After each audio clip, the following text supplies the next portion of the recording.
Hello and welcome. You're listening to the Read Anything Lately podcast. I'm Isaac. And I'm Jason. And today is the fourth episode of our podcast, I think. The fourth released episode. The fourth released episode. Maybe the Sixth episode overall. Well, yeah, it's asking how many episodes there are of Read Anything Lately is up there with is Scotland and Wales the same country with difficult collar-tugging questions. Basically, the amount of episodes we have are the episodes we think are good, and that you fine folks deserve to listen to. I guess that would be a way of putting it. Alright, so it's time for me to ask the, I suppose, eponymous question. Eponymous? Sure. I think in the past we've called it the inaugural question. The inaugural question. But it is also eponymous. Isaac, have you read anything lately? Yeah, I have. So, I've started or continued through a lot of books lately, but I have not read as many in the past, 7, 8, 9, however many. 8, 9-ish days. However many days it's been, I haven't read as many books in that time as I feel I normally would have. But because I've been caught up in a lot of stuff, I've read 2 books in that time, and one of them's kind of short and the other one's kind of light. I feel like maybe I even read a third, like some shit from the library, but I genuinely don't remember. I believe I have only read 2 books. One Flew Over the Cuckoo's Nest by Ken Kesey, and The Passenger by Cormac McCarthy. And The Passenger is the companion book to the book that I had read last time, Stella Marie. And then One Flew Over the Cuckoo's Nest is a 1960s countercultural novel by Ken Kesey, who is also the subject of the sort of legendary autobiography, The Electric Koolaid Acid Test. I feel like I've heard that name before, but... Ken Kesey or The Electric Koolaid Acid Test? That one. Which one? The last one. Okay. Well, The Electric Koolaid Acid Test is it's a biography of Ken Kesey, and I don't remember who wrote it, but I've read a review of the book. I haven't read the actual book itself. Apparently, The Electric Koolaid Acid Test is John about... Patterson, please call 3125. Use me. We are still recording this in a high school, and there are occasional interjections from the school staff by way of the PA system.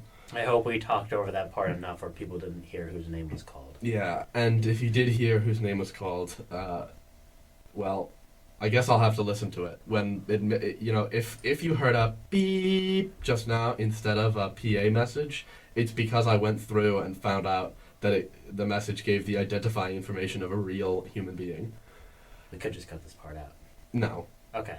The people deserve to hear intensely dull, boring conversations. So That is what our show is, isn't yeah, it is. So the Electric Koolaid Acid Test was written about Ken Kesey, and it's basically about how he and all of his friends drove around the country, beating guys up in bars and getting girls pregnant, and taking lots of drugs, and so on, over the course of many years. But it was okay because it was countercultural, and they were like seeing the transient nature of the cosmos and reality, man. And so I don't have to pay child support because I've seen the world beyond, man. Those kids don't need child support where they're going. Yeah. Where they're going is the land beyond. Well, where they're going is their mother's house, and they're never going to see their father again. Yeah. But the point is that One Flew Over the Cuckoo's Nest is very much the kind of novel you would expect to be written by a guy like that. Yeah. If he happened to be one of the most poignant novelists of the 20th century, also, and he did. So One Flew Over the Cuckoo's Nest. First of all, I had long wondered what its name is from or means. Apparently, there's an old piece of children's doggerel that goes "One flew east, one flew west, one flew over the cuckoo's nest," and so it's like a nursery rhyme, basically. I also looked it up. This is not the book where we get the idea that cuckoo means crazy. It's after that. But what the book is about? Do you know anything about what this book is about? I know it in name alone, and I think so I know it in name and by reputation, but I have no idea what it's actually about. So the book is more famous as a movie, a 1970-something movie with Jack Nicholson as the starring role, Randall Patrick McMurphy. And It is one of 3 movies to ever win the Oscars Grand Slam: Best Actor, Best Actress, Best Film, Best something, and Best Screenplay. Wow. To win all 5 of the, I think, Best Director. Best adapted screenplay? Yes, Best Adapted. So, as it happens, to win an Oscar Grand Slam, it needs to be either Best Screenplay or Best Adapted Screenplay. And as it happens, all 3 Grand Slams have been adapted screenplays. Wow. So I Which think ones? It Happened One Night is the first, then One Flew Over the Cuckoo's Nest, then The Silence of the Lambs. Which I'm surprised at. I would not consider The Silence of the Lambs to be the kind of movie that would win an Oscar. It seems more popular fiction. Well, I don't know. It's more of like a psychological horror. It's like Hannibal Lecter. Yeah, sort of a psychological horror. But there's lots of like people getting murdered horror too. Isn't it like David Lynch? Maybe, I'm not sure. I think it's him. Anyway. So, One Flew Over the Cuckoo's Nest is very famous for its Grand Slam Oscar-winning movie adaptation, which kind of supplanted the idea of Jack Nicholson as playing crazy people. What the book is about is a psychiatric ward in roughly the same year the book was written, and It's coming back to me now.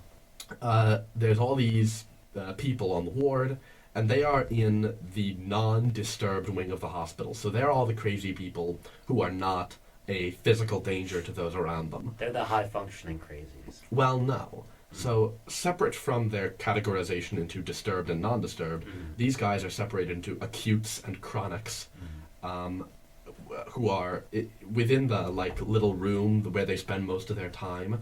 All the chronics are over on one side of the room, and all the acutes over on the other side. And on the chronic side are all the, for instance, extremely old, extremely dementia-addled old men in wheelchairs, all of the people who kind of sit and drool or babble all day. There's one guy, I don't remember his name, but he's one of the old men in wheelchairs, and he's always saying what the narrator calls his metaphors, where he points at something and he's like, the big line he has is when someone throws a piece of butter at the wall and it sticks and starts sliding down, and he points at it and very slowly says, "That butter is the Republican Party." And he just says stuff like that all the time, and that's all he ever says. So those are the chronics, and the acutes are all the rest of the loonies, all the ones who are, as you would put it, high functioning, all the ones who can basically stand up and walk around and feed themselves and talk to each other. And the book is told from the perspective of Chief Bromden. He's not actually a chief; he's just Native American, and every Native American person who has ever been in prison or a mental asylum has been nicknamed the Chief. Really? No, not really. Okay. But it's common for that nickname. There's a great bit in The Green Mile about how every Native American who's ever been in the prison the book takes place in has been nicknamed the Chief. And it is a pretty common thing in institutions to receive that nickname. So his name, they call him Chief Bromden. I think his real first name is mentioned only once, and I don't remember what it is. So Chief Bromden is an enormous Native American guy. He's described as being 6'7" or 8", and as he is completely silent. Everyone on the ward believes he is a deaf mute. He's not, but he kind of realized that everyone thought he was a deaf mute and thought it might be better to allow them to maintain their illusion. So really, properly speaking, he should be over with the acutes, but he's over with the chronics. He spends most of his time sweeping the floor and mopping the floor. And so when you say huge, do you mean like he's just tall, or he's also like ripped? He's also ripped. He's a former football player. In the book, there's a part of the book where you're supposed to believe he's skinny because he psychologically imagines himself to be smaller than he really is. And so it's almost a reveal in the book that he is a jacked fellow. And the implication of the book when it starts is that things have been in status quo for so long it may as well have been forever. There's kind of a feeling that since the dawn of time, these guys have been in this ward under the supervision of Nurse Ratched forever. Even the old guys? I mean, and when I say forever, what I really mean is for there's no feeling that the current state of affairs is recent or surprising. There's a feeling of kind of drudgery and regularity and the way things have always been and always will be. Mhm. And to get briefly to Nurse Ratched is the head of the ward. She is technically subservient to the doctor, but has him under her thumb. She controls the orderlies, she controls the janitors, she controls everything. She is the big brother of this ward. And the book is thrown into its beginning by the arrival of a new crazy person, Randall Patrick McMurphy. Mhm. And McMurphy is crazy, and so the first thing he does is he walks in, and he's this big, red-headed guy with a big scar on his face, and he says he was down at the work farm. He was at a 6-month sentence there for fighting, and that he's now been sent to the mental asylum because he got into another fight, and the doctors at the work farm said he was a psychopath. So McMurphy is a psychopath. Mhm. We are introduced to his many exploits. He is a regular gambler and a compulsive fighter. He really values almost nothing more than gambling. And Nurse Ratched, and this is one of my favorite moments in the book, because McMurphy is one of the strongest literary examples of an anti-hero. He's definitely, in many ways, not a nice guy. He is a jerk, and he's violent. He may really be a psychopath, but through the rest of the book, he's going to be the hero. Yeah, is he like is he a psychopath by like what's this, like the 19 what's the book set? 60s. Is he like a psychopath by 60s standards or like a psychopath by like our modern standards? He does not come across as psychopathic to me reading the book. Mm. But so here's the point that really cements, because there's a feeling about McMurphy that you are judging him in the book by his actions in the book. Like, he might be a good guy or an evil guy, and we don't ever really find out, and I think we're kind of meant not to care. And the way this point is really brought home to us is that Nurse Ratched says that also there's a charge they could never quite make stick of statutory rape of a 15-year-old girl against McMurphy. And he responds, "She was 17 and plenty willing," and then proceeds to launch into the first of his many tall tales about ridiculously exaggerated parts of his life. But the point is that we never find out, did he statutorily rape a 15-year-old girl or not? Like, is he telling the truth or not? We never find out, and there's kind of a feeling of, once you've gotten past that point, and you've just sort of brushed past it, the feeling is, I, the author, have brushed over this question in order to show you, the audience, the proper way to think about McMurphy, which is not to judge him as a good or bad person. To not care. Like, you shouldn't, kind of in the back of you, like, you shouldn't have the thought that, oh, this is the good guy, or this guy's a bad guy. It's just, he's a guy who's not very nice, and has done some bad things, but what he's about to do right now is what matters. Right. And a little bit like, he might be a bad guy, but Nurse Ratched is definitely evil, and he's opposing her. Mm-hmm. So, have you ever seen the movie The Dead Poets Society? No, but I have heard of it. Robin Williams, right? Yeah, Robin Williams plays an English teacher who gets all the boys at a private school to stop hating themselves. And the plot of One Flew Over the Cuckoo's Nest is very similar to the plot of The Dead Poets Society. So McMurphy proceeds to become what he calls the Bull Goose Loony. He asks, one of the first things he does is he says, "Who's the Bull Goose Loony around here?" Bull Goose being an extremely archaic and obscure term for leader. And he asks to see the Bull Goose Loony, which turns out to be a guy named Dale Harding. And he says, "Now listen, you can still be number 2, but now I'm the Bull Goose Loony around here." And they have an argument about who's crazier, and eventually it mounts to Harding says, what is it? I think it's that Harding says, "I'm so crazy I voted for Eisenhower," and McMurphy says, "I'm so crazy I voted for Eisenhower twice." And that settles it, and McMurphy wins. And so he becomes the Bull Goose Loony. So it's kind of like the verbal equivalent of beating up the biggest guy in the prison yard to prove you're the strongest. Exactly. He proves he is crazier than the craziest guy in the mental asylum, and now he's the Bull Goose Loony. And the rest of the book is essentially a series of things that McMurphy does to subvert Nurse Ratched's authority, and in order to make the men of the ward sort of into men from mice. Mhm. Like, they're so cowardly and they're so afraid of Nurse Ratched, and he's like, you don't have to be afraid of her. You can think for yourselves. You can, you can try to be real people and have real freedom. Does he really care about them? Like, is he doing it because he genuinely wants to kind of lift them up, or is he doing it for his own selfish reasons? That's one of the big conflicts of the book. So there's a couple of big conflicts in this book, and most of them, the big flashy conflict is McMurphy versus Ratched, right? The nurse and the loony, and how she wants to maintain control of the ward, and he wants to make the ward impossible to control. But past this big conflict, or beneath it, there's a number of subtler conflicts.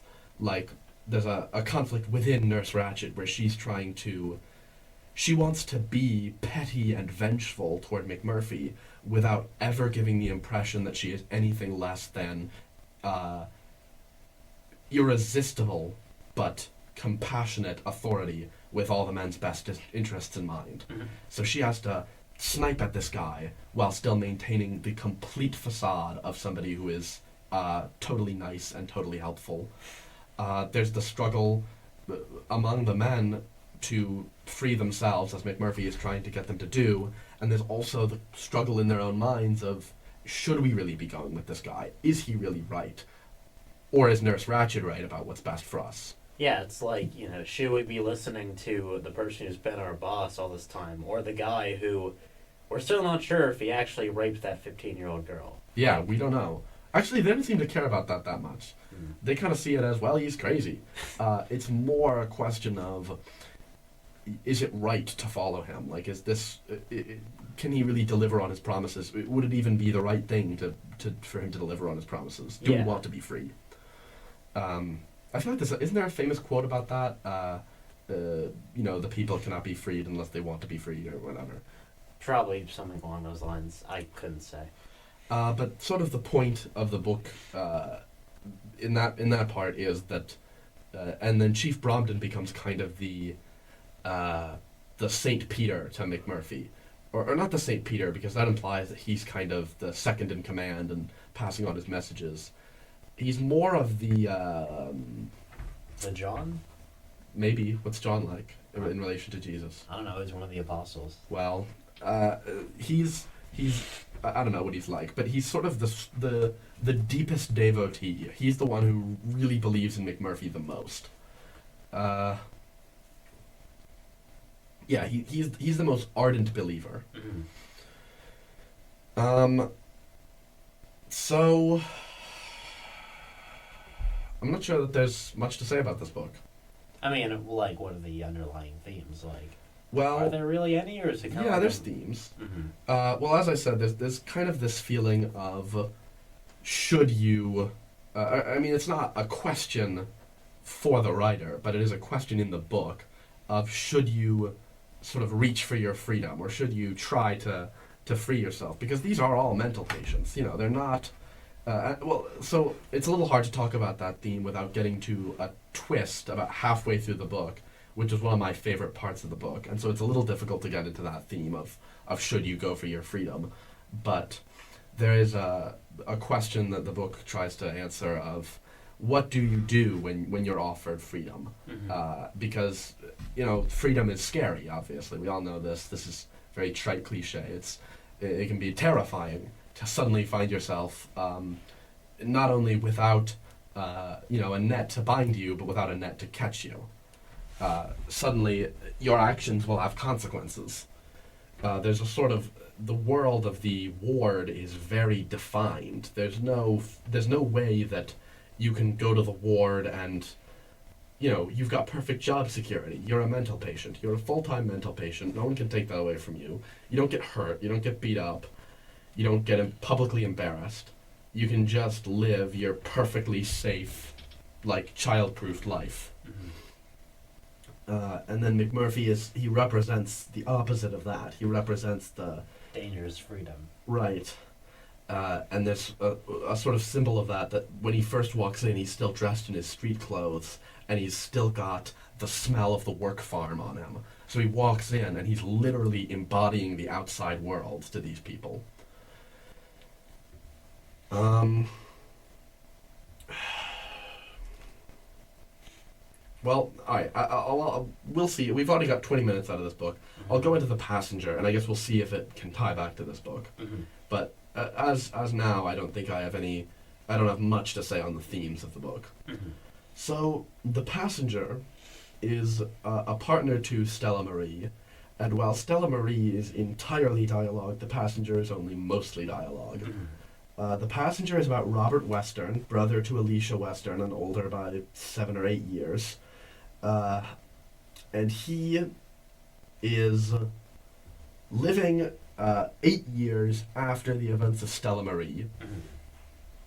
And in the first scene, we find out who the passenger is, or one of the first scenes. The first scene is actually Alicia Western freezing to death in a desert, in a forest in Romania. The second scene is Bobby Western, and he's with his friend Euler, and Euler, Okay. that's the name, and they are salvage divers. They are people who go under the water to find sunken boats and crashed planes and so on and recover stuff. AKA loot stuff. No. They're contracted to. Okay. They're not like. Like freelance freedivers. Well, they're freelance, but they're not. Or they're well, I'm not sure if they're freelance, but they're not. They're not criminals. They're not stealing. They're just like investigators, and they try to recover the black box and identify everyone who's died. Mm-hmm. So Bobby Western, he goes down under the water, and there's a crashed plane, a crashed private 10-person plane. And he cuts into the side, and he finds that inside the plane is the pilot, dead, the co-pilot, dead, and 7 passengers, dead. The black box is gone. Someone's taken it out of the plane. And there is supposed to be an 8th passenger on the plane, but there is not. When you say black box, is that like a literal black box, or more like a secret thing they're supposed to find? Oh, you don't know. On an airplane, the black box records everything that happens on the plane, everything the pilots and the co-pilots and ground control say to each other, Okay. so that after a crash, you can cut it out of the plane and listen to what went wrong. Okay, so yeah, like they find this crashed ship and everyone is still there, dead, except for one guy. Yeah. And the only piece of evidence they really have as to what happened is also gone. Yeah. And I don't remember why, I think some other things have been stolen. They theorized that whoever the 10th passenger was, whoever the missing passenger was, whoever the eponymous passenger was, he let someone in, another diver, into the plane to poke around when he left, because nobody's cut into the plane before them, but stuff has been stolen. So they theorize, I bet he let someone in. And then skip ahead past some philosophical conversations, and Bobby Western goes on a walk around the lake, and he finds up on one of the shores a deflated inflatable raft. So he has this vague idea of what's happened. It seems like someone survived this crash and left with the black box, but he doesn't know why, or who, or to what end. All this, which is very intriguing and very cool, and a very good idea for a book, is not at all what the book is about. Of course. The book is about this guy walking around, having conversations with his friends, and getting philosophical. So, like, the first big conversation of the book also kind of is with him and a bunch of his friends, most of whom are never mentioned again, but one of whom is a major character, Long John Shidan, also called the Long One. And he is this tall, skinny, weird, scoundrelous, scurrilous guy. He is described as making his money by buying and selling prescription drugs off the street. So he'll buy them in one part of town for $200 and sell them in another part of town for $300, and that is how he makes his money. And he's just this incredibly scoundrelous guy, but he's also very smart, very well-spoken. He's got this very verbose way of speaking. He's very funny, and in one of the first conversations with him, we find out. So in the first conversation, this is Bobby and then all his friends, one of which is Long John. And when he leaves the conversation, Long John explains Bobby's personality by saying, what's wrong with him is that he's in love with his sister. And someone says, well, yeah, that does sound like a pretty big problem. And Long John says, oh, it's worse than that. And they say, well, how can it be worse than that? And he says, he's in love with his sister and she's dead. So, as you learn in Stella Marie and in The Passenger, Bobby and Alicia Western have been in love since they were teenagers. And Bobby, a member of their family died and left them a lot of money. Wait, And if they're 7 or 8 years apart, then they never would have been teenagers at the same time. sure they would have been. Wait. Oh, well, yeah, maybe it's not quite, well, whatever. The point is, for a long time. Mm-hmm. And they got a lot of money because a member of their family died and left them a lot of money in gold coins. And Bobby ends up using the money to try to run away from his life, basically. It's mentioned in Stella Marie that Alicia is a genius mathematician. Bobby is a pretty good physicist, but he never quite... Really, you can only be a physicist if you're on the cutting edge, and he's not on the cutting edge. He's just not quite good enough to make revolutionary discoveries, so he quits. And he uses the money to go to Europe and become a race car driver. And then when he's a race car driver, he gets in an accident, a wreck, and he smashes his head and falls into a coma. And during this period, when he's in a coma, his sister goes to the mental asylum, experiences the entire plot of the book Stella Marie. After that book, while he's still in the coma, kills herself. And then he wakes up, has a miraculous recovery. Seems the therapist didn't really help matters much. No. Well, he was a psychiatrist, but yeah. Psychiatrist. So he's kind of, he's in a life of sort of unimaginable despair. Although he doesn't, he's not mopey, but he's someone who is kind of broken in a way that it will never be fixed. Mm-hmm. He is beyond repair, even if he is functional. Would you have something to say? No, these people have really weird lives. Like, a lot of, from what you kind of described, like a lot of the characters in these Cormac McCarthy books have just these really weird, convoluted lives. Yeah. Like, oh, he was a pretty good physicist, so he became a race car driver in Europe, and then he went into a coma, and his sister, who was in love with him, went to a therapist and talked about her hallucinations, and then she killed herself in Romania. And then he woke up, and he became a salvage diver, and he found a crashed plane with a black box, and one of the seats was missing, and it's all, like, very weird. Like, Yeah. very strange. And, I mean, like, honestly, the kind of, I don't know why, maybe it's just, today, but, like, this guy's, it feels like his life is the equivalent of, like, an overcast day, like, in New Hampshire, just, like, gray and dull and kind of lifeless. Like, I don't know, I can imagine, the unimaginable despair, I can imagine the unimaginable despair of being in love with your sister. And she's dead. So not only were you in love with your sister, which is bad, your sister is dead, which is bad, and you were in love with your sister, which is bad. Yeah, it's... Did I say that twice? Yeah, you did. See, that's how bad it is. It's so bad enough that you can't even keep track of the syntax of your own sentences. Yeah, exactly. So, I guess what's interesting about The Passenger...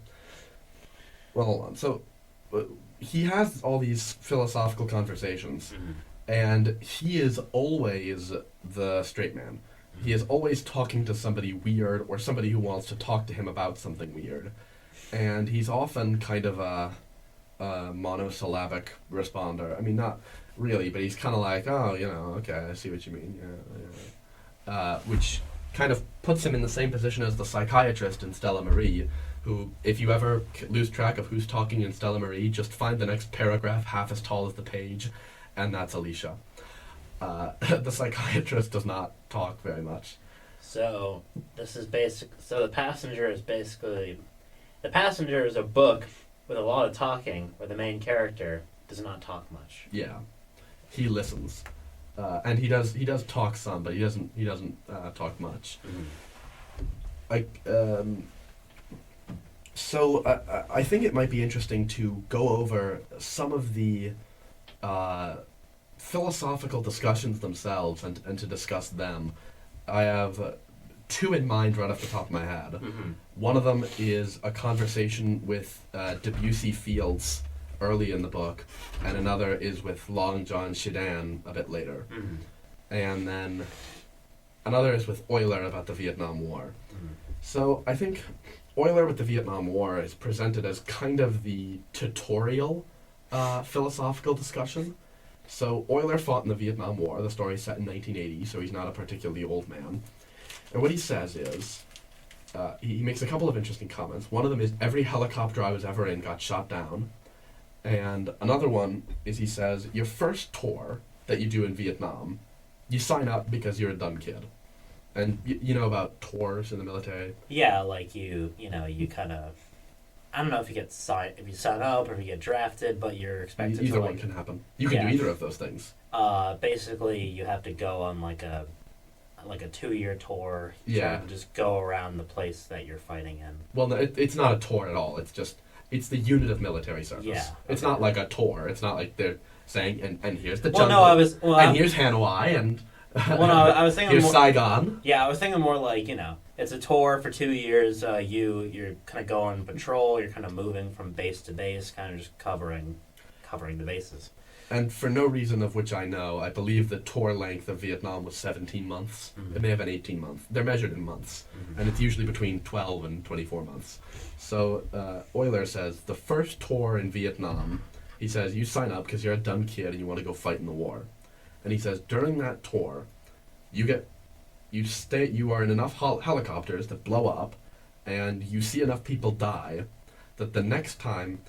Okay, last time we said I couldn't say the N-word. Can I quote a more out-of-date, less serious slur? How do slurs go here? I want to give this line its full impact. No, wait, I think... I don't think we should say racial slurs on our show. Okay. Well, in that case, just Google slurs for Vietnamese people. Yeah. And substitute it. Any one of them will probably work for the word people in this sentence. Mm-hmm. He says, the second tour, you just want to go there and kill some people. Mm-hmm. He's like, you go back there and you are so angry. The first time, who knows why you signed up, but the second time, the second tour, the only reason to take a second tour, because any reasonable person who went one tour in Vietnam would never want to go another tour in Vietnam unless they were there for the one thing that going to Vietnam allows you to do that civilian life doesn't allow you to do, which is to kill lots and lots of Vietnamese people. And you usually don't come back from that one. Well, you usually do come back from that one, but you're less likely to come back from it than the supermarket. Well, you don't come back, something else comes back. Oh, okay. But I do think that's an interesting subject of discussion. What do you think of that? The philosophy. And by the way, he is one of the people who says, yeah, he went back for another term because he watched enough of his own people die that he wanted to go and get some of theirs. So, and that's what Cormac McCarthy said? That's what Euler said. Oh, okay. Okay, look, speaking as like a 17-year-old boy in modern day America, I can't say I've ever actually, I've never been active duty in the military. I do know some people who are, going in after high school ends. And I think it's kind of interesting, like, especially with something as, frankly horrific as the Vietnam War. Frankly horrific for all sides, I think. But, I don't know, I'd say it was a little more horrific for the people whose villages were being burned down. Yeah. But it is kind of an interesting thing about war in general is that it's hard to stay brainwashed in war. Because, you might go over there with these big shot ideals of, like, patriotism or heroism or bravery, and then when you're all done, if you even come back, you just watched like half your friends die. You probably killed like at least a few people, if not even You more than probably that. didn't kill any. I Well- mean, most soldiers do not kill anybody.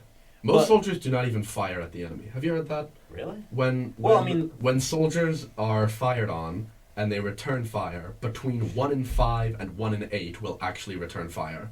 The rest will, for instance, try to look like they're shooting their guns or try to look like they're reloading, but will not actually be able to point a gun at another person and shoot. So then they make, they kind of do that to put on an appearance, or just because, like, they want the enemy to think that, like, why do they do that? Well, okay, you're being fired on. Yes. You have 3 choices. Okay. Shoot back, stand still, pretend to shoot back. Mm-hmm. And if you cannot muster whatever it is you need to muster to shoot back, then at least you can pretend, right? Yeah. I mean, have you ever suddenly been caught in a situation where your choice is to do a thing which you can't do, pretend to do it, or do nothing? You always pretend to do it, right? Yeah. You always pretend. But I was gonna say, like, if you're in that kind of horrific scenario and then you come back, then yeah, like, what's even left of you? Like, I mean, again, I wouldn't know. Probably but- quite a lot. Well, yeah, but okay.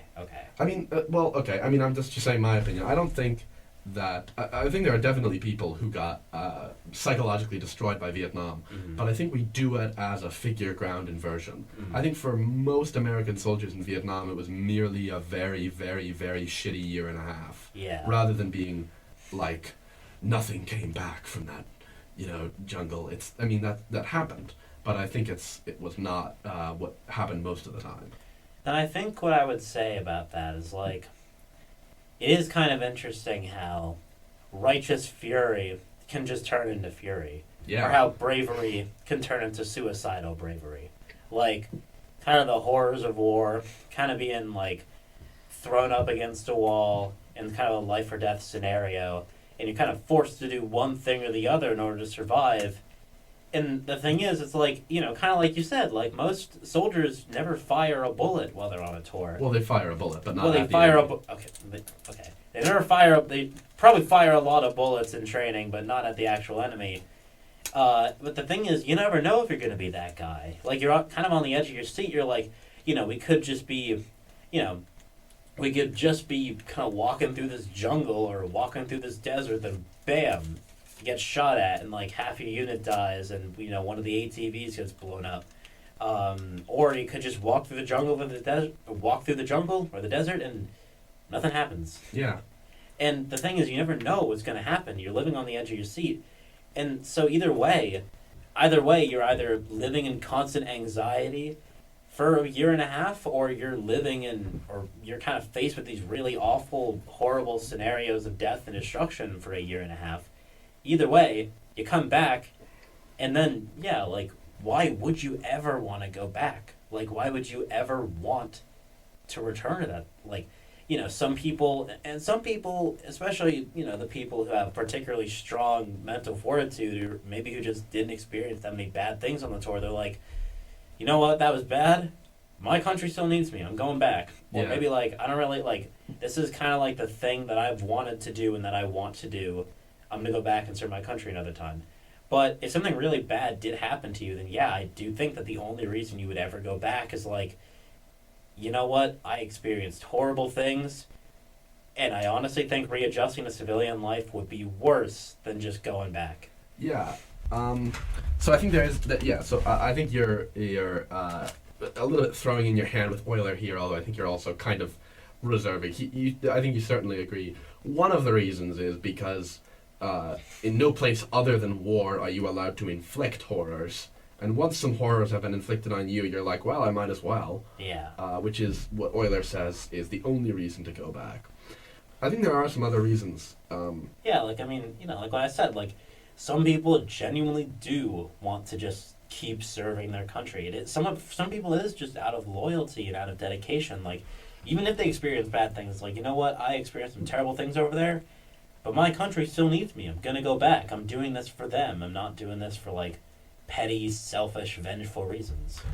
There's another quote I've heard about the military that while a soldier may sign up for the war to protect their country, they say no soldier on the field fight to protect their country. They fight to protect each other. Yeah. And that the whole point of military training is to get the unit if you've seen the show or heard the expression a band of brothers, to get them to be a band of brothers, to make them want to fight so that their friends don't die. And so I think, as long as I'm quoting, it was said at one point, again, I can't remember by whom, that, or by who? No, I guess by whom. That when people are confronted with fear, the only two things that can keep them where they are love and shame, which I think love pretty clearly fits into the band of brothers thing, and then shame kind of into the, if you interpret it more neutrally, kind of into the serving your country thing. You want your country, you want sort of to embody the virtues of your country, and you would be either ashamed in yourself or feel shamed by society if you were to back down. And maybe it's even like a survivor's guilt kind of thing. Like, if I back down, if I like throw down my rifle and I book it, I'm leaving my friends to die. Right. And I'm leaving, I'm basically spitting in the face of all my brothers, who died in the line of fire. If I run away, if I give this up, I may live, but I'll never live with this. Yeah, exactly. Sort of we all die together, or we all die alone. Well, we all die together, or we all live together. Sort of. Yeah. We're all gonna, and that lots of people would sign up in like a group of friends. All sign up for the military together. Mm-hmm. They're like, we're all gonna go down to I don't know where you sign up for the military, the recruitment office, and we're all gonna sign up for Vietnam, because they sort of feel that it's a group enterprise. We're all gonna join up, and we're all gonna die together. And I think I don't know, like, and I can't, again, like, I'm saying this with the lens, if any of you, I'm sure I am kind of operating under the assumption that most people listening to this will kind of be like other, maybe other kids our age, or at least like young adults. But like, if any of you who are listening to this like have real military experience or know someone who has military experience, and let me clarify, like, I have no idea what I'm talking about. I have no clue. I'm simply... We're talking about the military and military service. Okay. Thanks, Isaac. I know exactly what we're talking about. What I mean to say is that my opinion is based solely on my like soft civilian life, and I'm only presenting my opinion based on what I know and what I've learned. Like, yeah. I'm not trying to say that like this is my firm, definitive stance that, if anyone tries to argue with me about this, I will fiercely defend it. It's like, if anyone can, like, for example, like, I can't really speak on like human nature in regards to like, in the line of duty, would you betray your own brothers just to go back home? And frankly, I think it depends on the person, but kind of in my eyes, if you're over there and you've been training and fighting together this whole time, then sure, like, human instincts may override bonds and bonds of brotherhood, but also like, I don't know, like... bonds of brotherhood are a human instinct. Exactly. We fight in packs. We're pack hunters. Yeah. Like, I don't know, it's like, kind of it seems like, ideally, if the world were a perfect place, humans would never fight wars ever. Sure. Humans would resolve all conflicts peacefully and, with mutual benefits. But if we have to fight... Or like in Rocky IV with guys punching each other. Yeah, exactly. Yeah, let's destroy the Soviet Union by having guys beat each other up. Yeah. Well, that's just... Well, yeah, anyway. But, well, I suppose that happened literally in some cases anyway. But, like, I think... I don't know, if we are to fight, if we are to go off to war, and we are to, like, kill in the name of our country, or even just kill in the name of our ideals, or even just kill because, I don't know, that's what we've been trained to do... I don't know, like, if you're forced into this horrible situation, the solace you take in the knowledge that there are other people alongside you fighting and dying for the same reason should be enough of a motivator to kind of continue that. Like, I don't know. Like, I don't really know what I'm saying here. It's really just... Should we get to the next philosophical discussion if you don't know what you're saying? Well, maybe. Basically, service, especially military service, is kind of a complicated thing. What other kind are you referring to? Service, especially military service. What other kinds? If it's especially military service, what other kinds? Military service is a complicated thing. Sure. And I think Euler is right to some regard. Like, if you experience horrible To some things, regard. some extent, if you experience horrible things in war, then one of the only reasons you might go back is because you just want to get revenge. Yeah. And But there's other reasons. there are other reasons, and I think that's where I would disagree with him with the idea that that's the only reason. I agree with him in the sense that that is one of the big reasons. Anyway, the other philosophical questions here. Yeah. So the other two are on the subject. The first one's on war. The second one I'm going to talk about is on the subject of transgender, and the third on the subject of literature. So there are three. Yeah. Okay, you said two. Oh, well, I think I said I had 2 + 1 or something. No, you just said two. Roll back the tape. So Okay. yeah, the listeners will vindicate me. So the second, this might actually happen, I think it is after the conversation with Euler, is a conversation that Bobby has with Debussy Fields. And I have no idea why she's named Debussy. I guess it's the name of a famous composer. Yeah. That's all I can think of. But so, no, down boy. So the story is set in 1980. Debussy Fields is this extravagantly, stunningly beautiful transgender woman who Bobby kind of goes on a date with. It's a little hard to tell. She's very sort of affectionate toward him. That they meet and she kisses him on both cheeks. But she's like an actress or something. It's unclear. She's described as having a wealthy or high-class social circle. It's not exactly clear who it is. I think it may be theater people. But theater people are always kissing people on the cheeks. And some light is shed on the question of, like, what their relationship is later in the book, but it's kind of a spoiler. All we really know is that they're having lunch together in this scene. And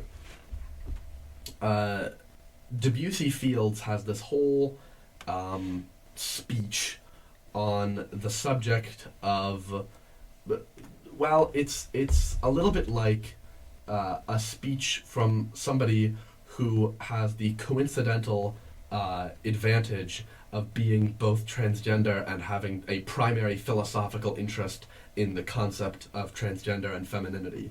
Because kind of her whole thing is, I think I'll use the word obsession with femininity and with actualizing femininity within herself and saying to be female is an even older thing than to be human, and kind of having this feeling of it almost being apotheosis, almost embodying something greater than oneself by an act of will. This is, I suppose, we are. I don't know. I think it's funny that we are two cisgender 17-year-old boys talking about war and like transgender and like femininity and stuff. Okay. I don't know. If that's funny for you, be part of a different show. I don't know. That's what our show is. Yeah, I guess. You want to conform to people's expectations of what you talk about. Go on Legion of Skanks and insult the mentally disabled with Luis J. Gomez. All right, here we're talking about philosophy.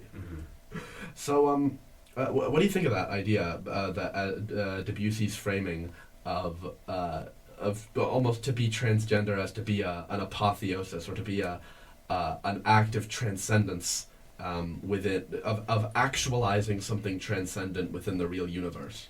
I think I mean, I would have to agree. I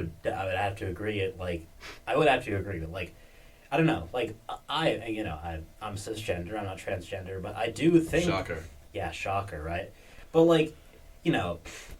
I think the process of coming out and the process of a transition, it is kind of like a bit of an apotheosis, like a grand transformation, because you're kind of becoming who you really are in a sense. It's becoming the person that you've always kind of known yourself to be, and maybe you feel like you've been held back by society or the people in your life who have tried to kind of restrict you and try to tell you what they think you are. But you know what you are. You know what you want, and you know kind of the things in life that would make you happy and that would help you feel fulfilled. and like just really who you are as a person, and being able to fully realize that is definitely like a grand transformation. Like, yeah, I think it's like a very significant thing, and some people are, it depends on the person. Like, some people are more casual about it, other people, make a bit of a show about it, but I think it is definitely like, it's an extremely important thing, I think, for people who are transgender to have that opportunity and really have that like space to be really open about who they are and who they choose to be. So I appreciate and agree with your perspective on sort of the actualization of oneself as being the primary drive of transgender, but I think that Cormac McCarthy, a 90-year-old man who loved the Bible, I don't think he was probably a Christian, or at least not very religious, but as in loved referencing it and talking about it, and whose favorite book was Moby Dick, is talking about something a little grander than sort of the very hungry caterpillar finding out it's a butterfly. He's talking, I think, about something on a little bit grander of a scale, where he's saying, again, to quote his character, Debussy Field, saying, to be female is, or maybe she says to be a woman, is to be something much older than to be human. And she's talking about this incredible, you might think of it as kind of a current underlying history and biology of femininity in abstract. Chicken and the egg? I don't know. I don't think so. Maybe. But this feeling of femininity in abstract as being this sort of you could almost think of it like an animistic conception of God, this enormous spirit running throughout humanity that sort of passes through people. Everyone's got a little,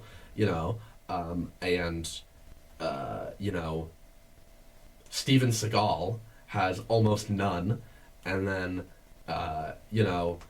Tan France is still a man but has more than Steven Seagal does.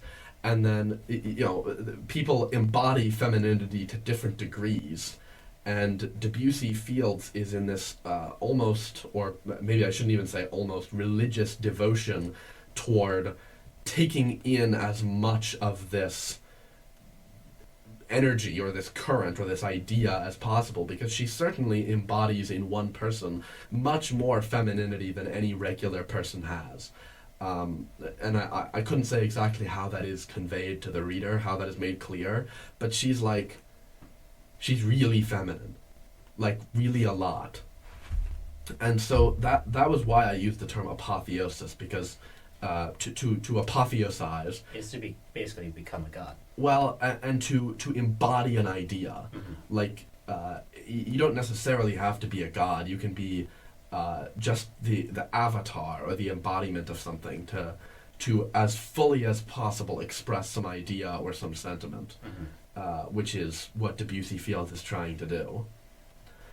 But I think there's something about that is, and maybe not for a lot of or any real people, but just kind of an interesting idea there of putting this behavior, of putting gender transitioning into this category of apotheosis, or of a sort of religious devotion to embodying an idea. Kind of just, it's more than just, becoming who you've always been. It's becoming like even just the idea of who you've always been. Sort of almost becoming trying to be more than human. Yeah. Trying to be, perhaps you might describe in a snippy Oscar Wilde sort of phrase that her motivation is not to become a woman but the woman. Ending on a snappy phrase is a good way to end anything, but if we have more to say about that, do you have anything more to say about that? You mentioned that, well, I don't know, I think, I think, sorry, I don't know. Yeah, it's like, I'm trying to think of, something to say here. If you want to like this character, you should know that you're definitely allowed to like her, because she's definitely very likable, but she also does have a line of dialogue that consists of the words "I hate" and then another word that she probably shouldn't say. Uh-oh. It's not. Although, to be fair, probably if the people she was talking about knew she had said that, they would approve. You'll have to read the book to be clear on exactly what she's saying, and it's also a little unclear because she's not the main character of the book, and we don't know very much about her. All right, we've gotten through a 90-year-old man's strange, but You yes, said there was one more. yeah. So I'm just Okay. I was transitioning out of that subject. Shut up. A 90-year-old man's very strange but surprisingly inoffensive opinions on transgender people. And now, the last conversation I want to talk about is a line that is said by Long John Shadan. It's in a much longer conversation where he posits the stunningly original idea of picture how stupid the average person is and then realize half of them are stupider than that, which I believe is something that is only said by People who are stupid. yeah.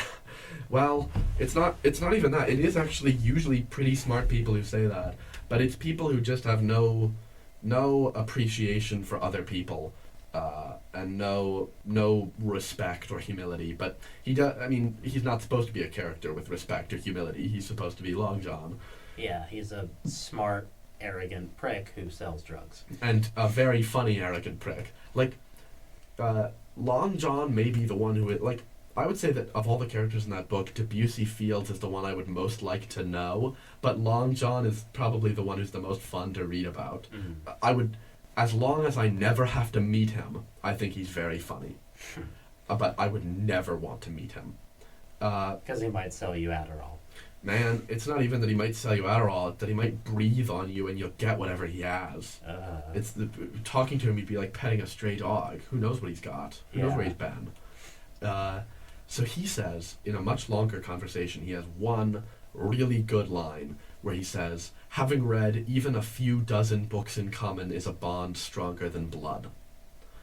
And that is, well, I think it's a very interesting line, because I don't know if it's true, because I've never read a few dozen books in common with anybody. I was about to say, a few dozen books is kind of a lot of books for two people to have read at the same time. Like, I don't know. Yeah. Well, because there's essentially, and here's almost my own apotheosis, because within books, there's a subset of books, which is literature, and it's basically a term for a book that is not genre fiction, and it doesn't end in a gunfight, and everyone wishes they'd read it. So, you could there's probably 400 or 500 really literary texts in the American canon, and literary authors. I've actually got a list of them with me right now, in the back of this book. The Everyman's Library collection, where they list all of the really classic authors and their works at the back of each one of their books. So to give an idea of what I'm talking about when I say literature, specifically what I'm meaning, I mean people like Jane Austen, the Bronte sisters, Samuel Butler, Lewis Carroll, Miguel de Cervantes, Joseph Conrad, Charles Dickens, Fyodor Dostoevsky, Alexandre Dumas, Gustave Flaubert. These people who have written these books, Mary Shelley, Sir Walter Scott, Ivan Turgenev, who have written these books that everyone alludes to. And the idea of reading those books, a big part of the idea of reading those books is not necessarily that they're really good, although a lot of them are, but because once you've read them, you've read a book in common with more smart people than almost any other book. Like if you read,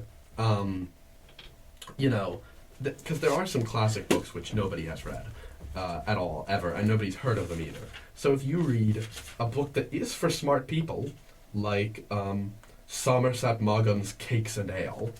It's a book for smart people. It's a cultural book. There's probably a lot of clever ideas in it, but nobody else has ever read it. Yeah, like I'd never heard of that book ever. But if you read Pride and Prejudice, you now have one book in common with lots and lots and lots and lots of smart people.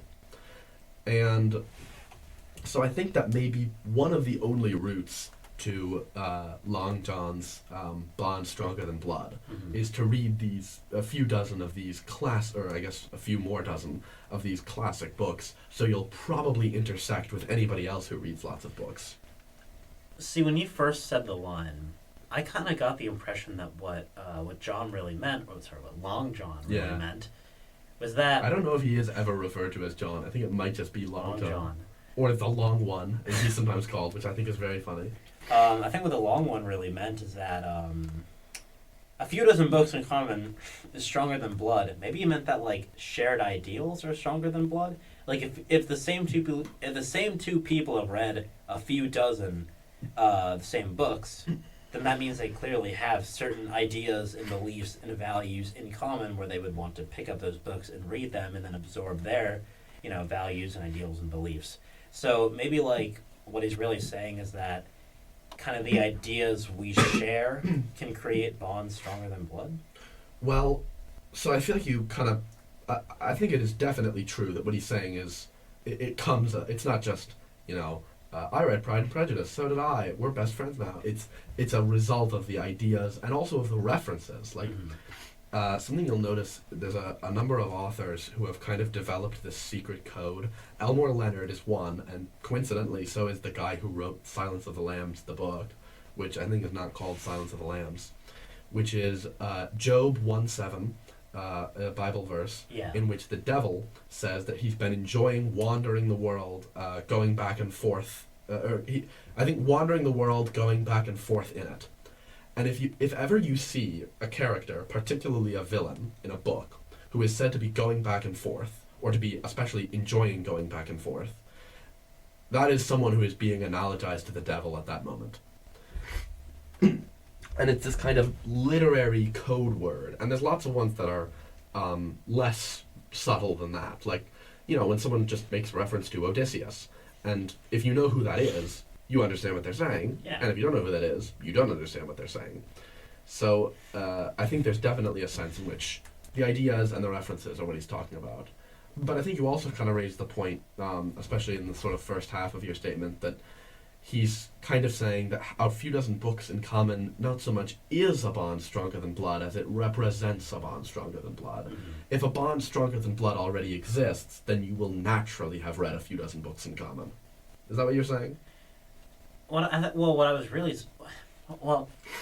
was saying was that shared ideals and beliefs can create a bond stronger than blood, and that if two people have kind of read the exact same few books, especially like really good smart books that have a lot to say, they probably share a lot of the same beliefs, or at least they share kind of ideals or ideas on those beliefs, or ideas on the messages of those books, that allows them to kind of create this discourse that then, by extension, creates a bond stronger than blood. Does that make sense? That makes some sense, yeah. Yeah. Let's see. So, let's see. I feel like alright, I want to tie this a little bit back to Debussy Fields, because there's I mentioned my own apotheosis, and I feel there's a sense in which attempting to, because especially recently I've been trying to read a lot of these classic books with the idea in mind of sort of connecting myself to the world of culture and literature in a way that reminds me of a less fanatical version of Debussy Fields' attempt to become something older than human and more than human, where I didn't so much read... I'm not... for instance, I started reading The Picture of Dorian Gray. I'm not so much reading that book because I think it's great. I find Oscar Wilde a little tiresome. He has a construction that he's been widely mocked for, in which he just has a character say an oxymoron, and some of them make sense. Like when he has a guy say, the trouble with romances is that they're so unromantic. That's the kind of thing I'm talking about. That one does kind of make sense. Like, you can see what he's saying there. But he also has a guy say, I adore simple pleasures. They are the last refuge of the complex. No, they're not. That's meaningless. It's just sort of this incredibly dry and cliched Irish wit, which tires me out. But so I don't think it's such a great book. But I'm reading it because I'm trying to become something a little bit more than a person, I guess you could say. Not just a guy who reads books because of likes and dislikes, liking books, but because of to have a part of me that is outside of and above myself.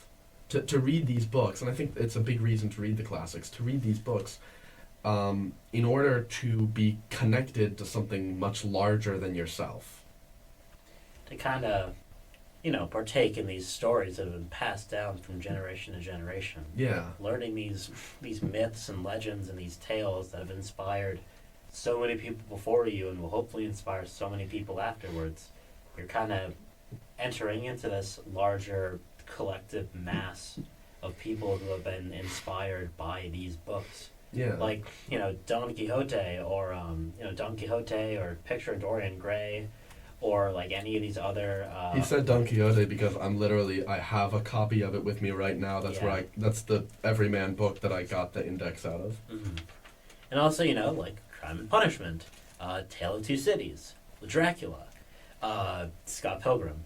Yeah, even Scott Pilgrim is now a little bit into the culture. Yeah, but like, I get what you mean. Like, I get that kind of in this this big cultural, would zeitgeist be the right word? Yes.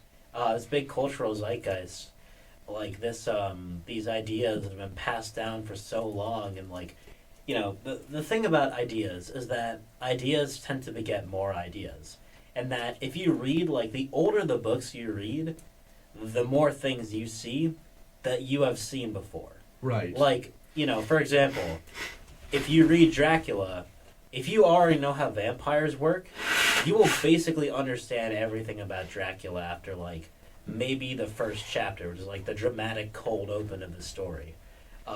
You won't understand maybe everything, because there are, like, a few things in this book that, like, didn't really survive into the larger vampire mythos, but just reading Dracula gives you this crystal clear picture of what people kind of like, what a vampire was created to be like.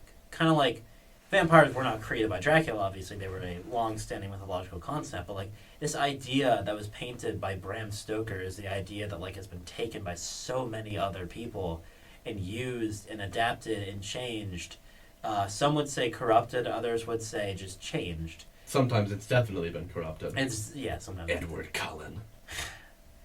I hate that guy. Him and his sparkly skin. Him and his book I've never read, but judge implicitly because it's predominantly read by women.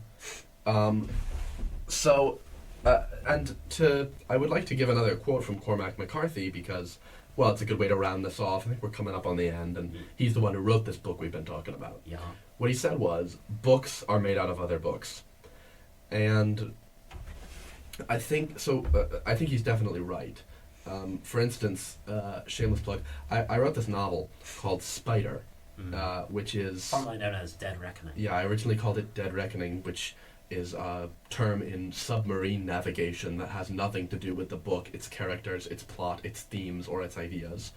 So I renamed it Spider, which is a very significant word in the plot.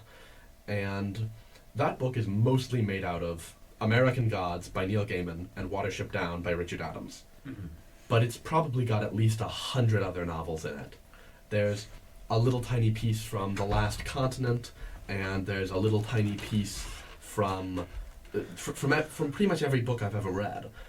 There's little bits from everything you read in everything you write.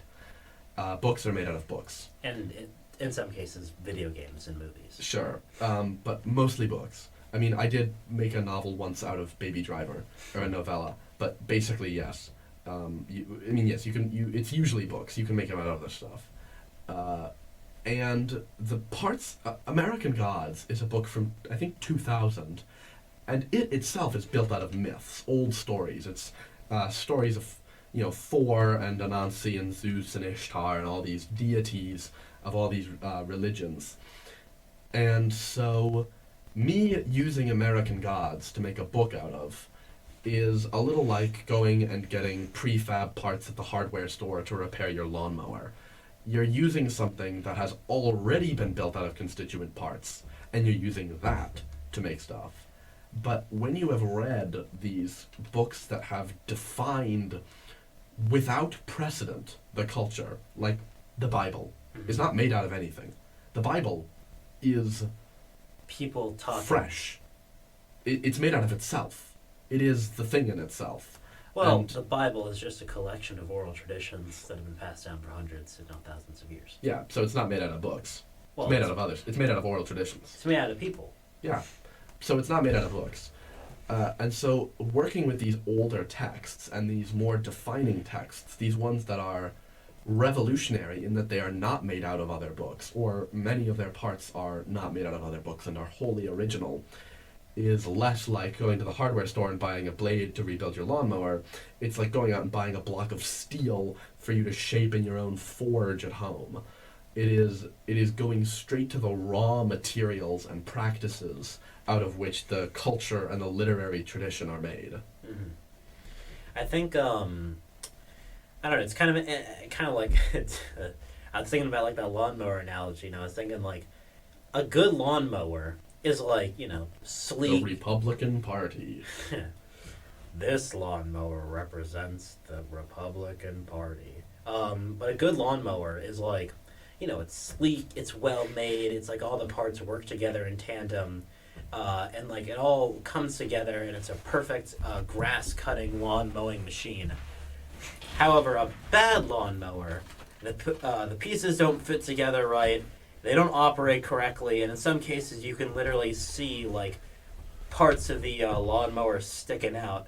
Or maybe like this thing's like 30 years old and has like pieces grafted on from other lawnmowers, and you can clearly tell this thing is old, it's outdated, and it's practically unusable. And I think that's the difference between a good story and a bad story. A good story takes those ideas from other stories and like seamlessly melts them together, kind of sticks them into this machine, turns it into like a well-oiled mechanism that does its job well. The pieces work in harmony. Yeah, and the pieces work in harmony, and they even do a new job. Yeah. That kind of maybe doesn't revolutionize anything, but it does a good job, and it does its own job. A bad story takes those pieces, throws them in haphazardly, doesn't really make any significant effort to string them together, other than the minimal effort it would take to make them not completely jarring, though in some cases it is. And it just doesn't work. And not only does it not work, it doesn't say anything. Yeah. Or at least anything original. I mean, yeah, because it's like, man, we have got to stop starting sentences like that. Saying, I mean, yeah, it's like, we've got to be professionals. It is such that it was possible to make a novel out of Watership Down and American Gods, because American Gods and Watership Down are both adventure novels about religion, and I was writing an adventure novel, well, not about, but strongly concerning religion, and I was writing an adventure novel strongly concerning religion. I think you'd be very hard-pressed to write a book inspired by, on the one hand, A Tale of Two Cities, and, on the other hand, Rose Matter. Those two things do not go together. It would be possible, but the idea is to choose harmonious elements, parts that will support each other and work together. I'm just thinking Watership Down, American Gods. It's talking bunnies, but one of them's Thor, one of them's a Nancy, and that's it. That's the whole joke. Yeah, that's a pretty good joke. Yeah. Oh, did I say is? sorry, I meant isn't. No. All right, is that the end? I mean, yeah. I think that I could think of more things to say, but they wouldn't be useful. Okay. In that case, if we don't have any more parts for you to put onto your lawnmower, I think that can be the end of this episode. I do believe so as well. All right. See ya. See ya.